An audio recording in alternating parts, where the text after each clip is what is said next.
So, a new tier of Kuudra just came out. Oh boy. What changed? Literally everything! And my previous guide is now literally in the fucking garbage, so now I have to be making a new one, and I have to do it fast before anyone else gets the idea to do so. So let's start off right away. This is the improved Infernal Kuudra guide.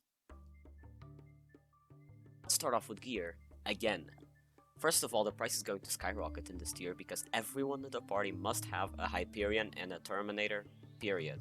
There's no way around it. You can have a Faravel wand for secondary damage too. As for AOTV, you'll want it for obviously getting around and sometimes trying to G some crates. You will need Gyrokinetic Wand, which you will learn about later, is one of the most underrated abilities ever in the game since its inception. Then, you'll also want some secondary healing items like a Florid or a Wand of Atonement. You'll obviously want a Wither Cloak Sword. Yes, it is a pain to use after the nerf, but without it, you will be dead in a second. And you'll also want a Plasma Flux Power Orb. Overflux can work, but as long as 2 people in your party have Plasma or SOS Flare if you're a lucky one, then it will work perfectly fine.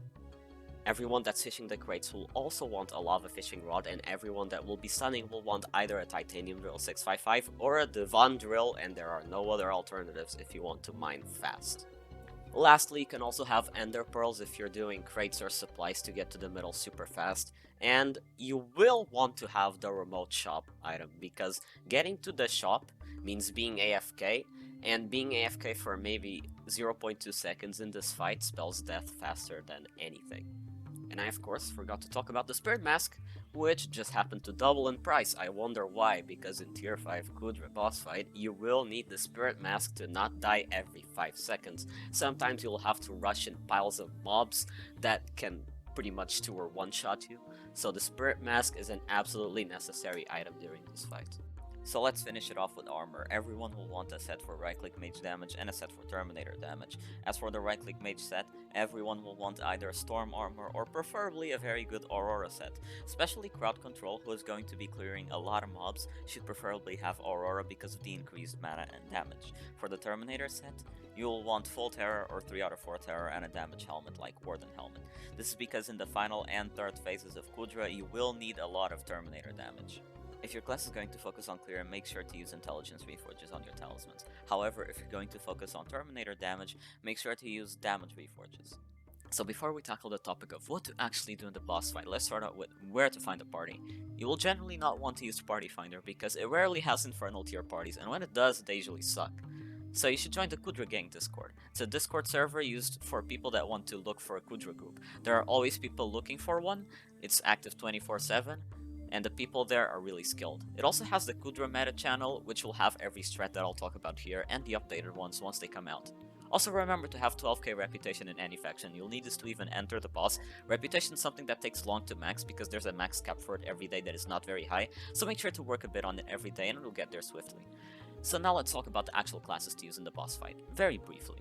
You'll not want to use support because if you need support, your party is generally not very good and should not be doing Kuudra tier 5 yet.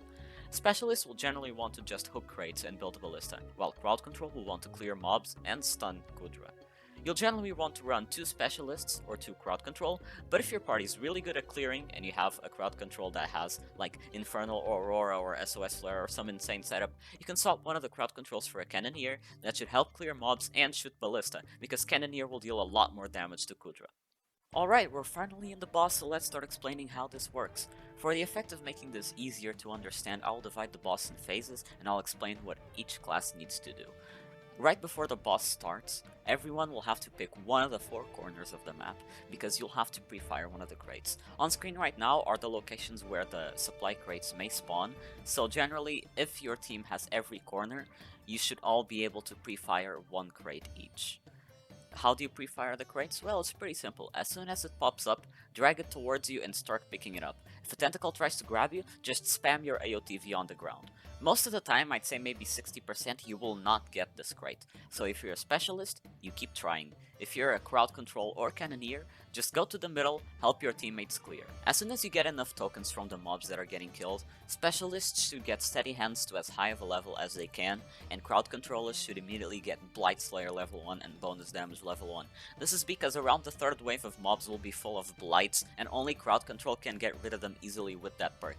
So you will have to buy this perk right before this wave. A final tip for the crates phase: if there's any crate that's next to Kuudra when he's emerged, it's going to be super easy to grab because there are no tentacles around. I mean, it's just Kuudra, what can he do? Shoot fireballs at you? You can even get these crates as a cannoneer or a crowd control if you want to help your team even more. And now we're on to phase 2, which is building the ballista. You should get to this phase at around 2 minutes in, otherwise it will take too long and very tough mobs are gonna start spawning soon. Once you get to this phase, all you have to do is just build the ballista. Specialists should get Ballista Mechanic 3, and they'll be the ones focusing on building, while crowd controllers and cannoneer should help clear the mobs, especially the wandering blazes that will spawn around this time.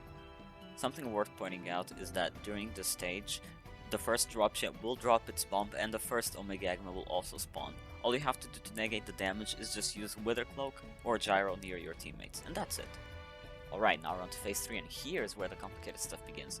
Right when Ballista is built, everyone will want to have the following perks. Specialists should get maximum steady hands. Crowd controllers should get maximum antibiotics and human cannonball. Cannoneer will want to get either level 6 or 7 steady aim. Depending on how many tokens you got up to this point, you'll get either one or the other.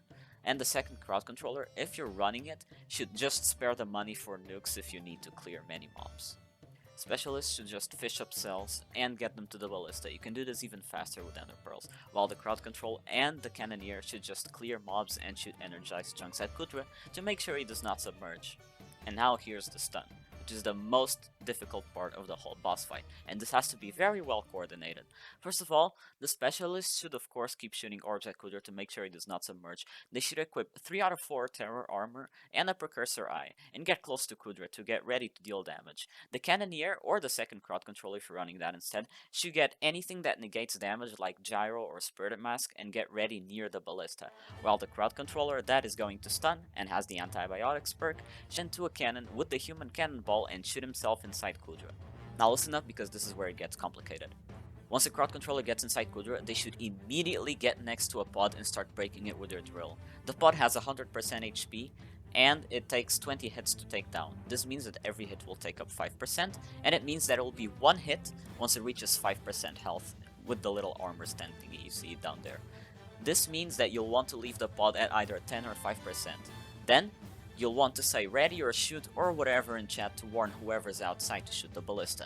And then, you do the final 1 or 2 hits to finally stun Kuudra. The reason you want to be really fast is because at some point magma bacteria will spawn inside Kuudra's stomach. Even with a max antibiotics perk, they deal a little knockback, and this will halt your progress at breaking the pod because it is so fucking annoying to try to break blocks while getting KB'd around.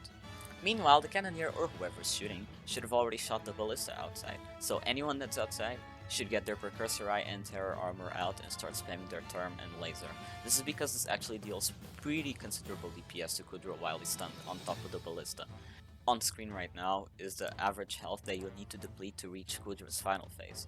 If you manage to get all of this in just one stun, good for you. In that case, crowd controller should just stay inside Kuudra. This is because if crowd controller is inside Kuudra while he dies, this means that everyone will trigger a glitch where you get TP'd very fast to the final phase.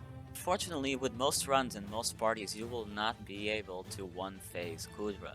This means that you will need to stun him and DPS him a second time. Don't worry though, you won't need Ballista for this one.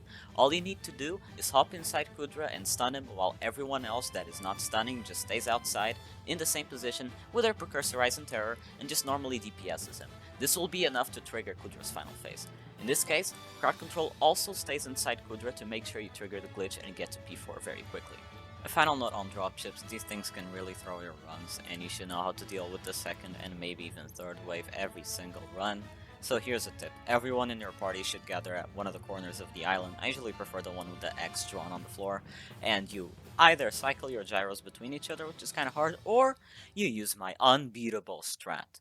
For this, you'll just need to cloak the first 3 dropships, deactivate your cloak, then use gyro for the 4th and 5th dropships, and if you're in the 3rd wave, you can use cloak again for the 6th, 7th, and 8th dropships. I swear to god, this strategy has never failed. I have never died to a single dropship my whole life. Hell, I haven't even thrown a Kuudra run, like, ever. I am the most professional Kuudra player to ever be born, so much that I don't even have a proper armor set for it. Like, what the fuck are you talking about? And now it's time to witness Kuudra's final phase. What could it be?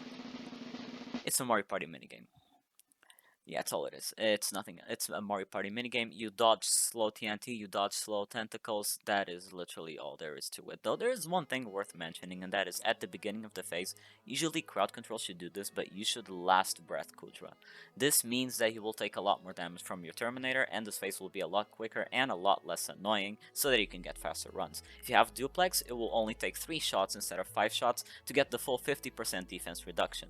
Now, the part that everyone cares about is money, and you'll be pleasantly surprised to know that Kuudra makes an absolute shit ton amount of money. I have made over 120 million per hour with this boss. Granted, you're not having too much downtime, trying to make it through with bad parties or trying to queue. Every single chest you open from tier 5 Kuudra will have 3 Kuudra teeth and 1600 Crimson Essence. Now, the Crimson Essence does pay back the Kuudra key by itself, but you should not waste your keys on chests that do not have good drops. Otherwise, you're wasting nether stars, which are the really painful thing to get.